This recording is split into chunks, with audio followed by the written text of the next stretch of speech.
So off we go, rolling down that single track through those scary vertigo-induced places. And we finally arrive back at Manzanita. What a welcome sight. And we load up our water bottles and hang out and even lay on the picnic table for a minute or so just to catch our breath. We still don't need a second wind yet. We're still feeling really good. But that will change.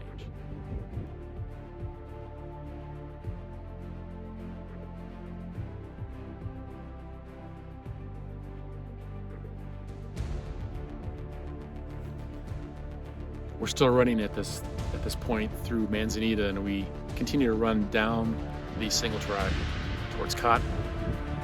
And it's so amazing to see the trail that you just ran, but from an opposite direction. The views are just as stunning, if not more stunning. And as we pass Cottonwood, we go back into the canyons and back through the box, and we're running, walking a little bit, running, but we're still doing great. We're still feeling really well. And we end up at Phantom Ranch, our next stop, Waterstone. And it was a welcome sight because there were so many people hanging out. We got to talk to some people that were staying down in the canyon. They were curious as to what we were doing. We gave them some information about our journey. And one of them even said, here's a postcard, pre-stamped, write something on it, and it'll come back to your house. So I did, something short, and we moved on.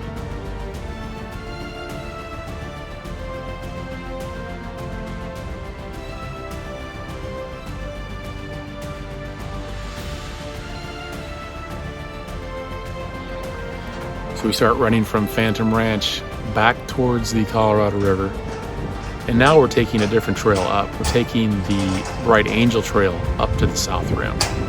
So we cross a different bridge, get over to the other side of the river, and we run for probably about 2 miles along a pretty nice, mellow stretch along the river where we get to see rafters and different sights along the way that are just mind-blowing in beauty. It was at this stretch that I realized that I didn't keep up on my nutrition. So for the 2.5 to 3 mile stretch between Phantom Ranch and the boat station is what they call it, and then eventually into Indian Gardens, I struggled because of not keeping up with my nutrition. And so I'm lagging a little bit behind Steve and Cary, and they wait up for me and I catch up to them, and we press on. And at Indian Gardens, it's getting dark, so we don our headlamps again. And we realize at this point, we're only 4.7 miles from the top. But yet we still have 4,000 feet of gain to make up in those 4.7 miles. So we press on. Our next stop is what they call 3 Mile Station.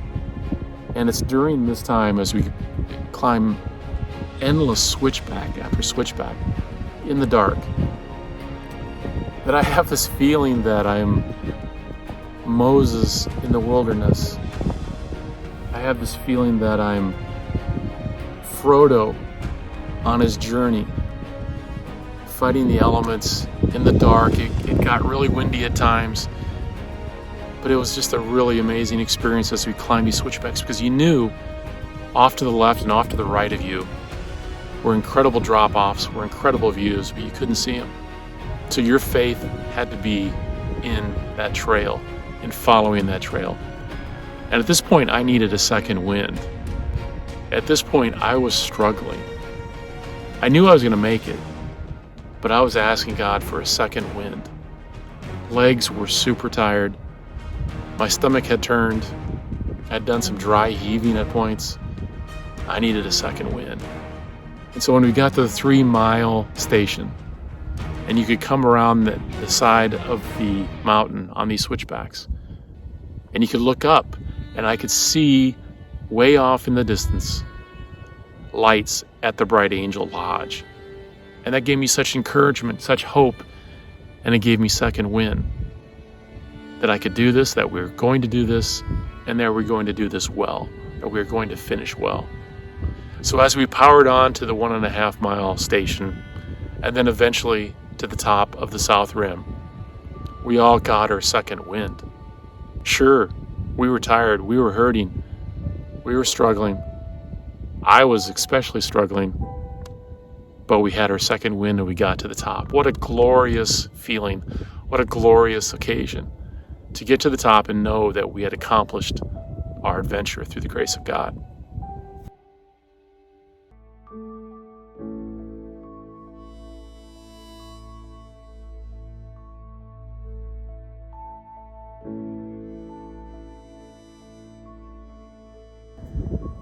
Well, it's been a full day since we did the rim to rim to rim in the Grand Canyon.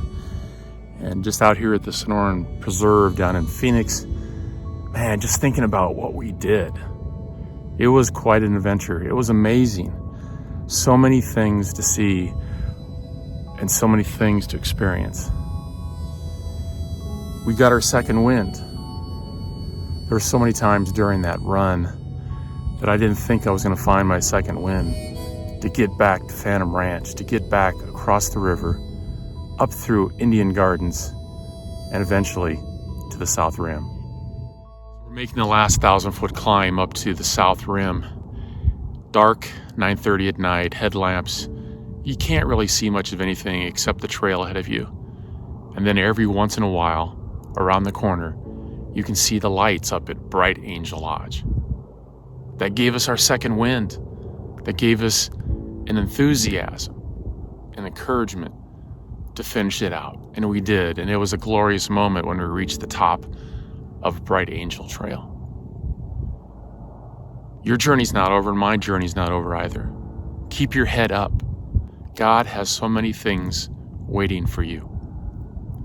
As he says in Ephesians 2:10, "For you are his workmanship, created in Christ Jesus, to do those things that he's prepared in advance for you to do." It's been a tough last year and a half or so. COVIDs and restrictions, fear and anxieties, relationships strained. But keep your head up, because God has things ahead of you. As I reflect back on this past weekend, I know that I'm so blessed to be able to go do those things, to be able to tackle adventures like that. But there's so many adventures ahead of us. Go find those. Go share the good news along the way.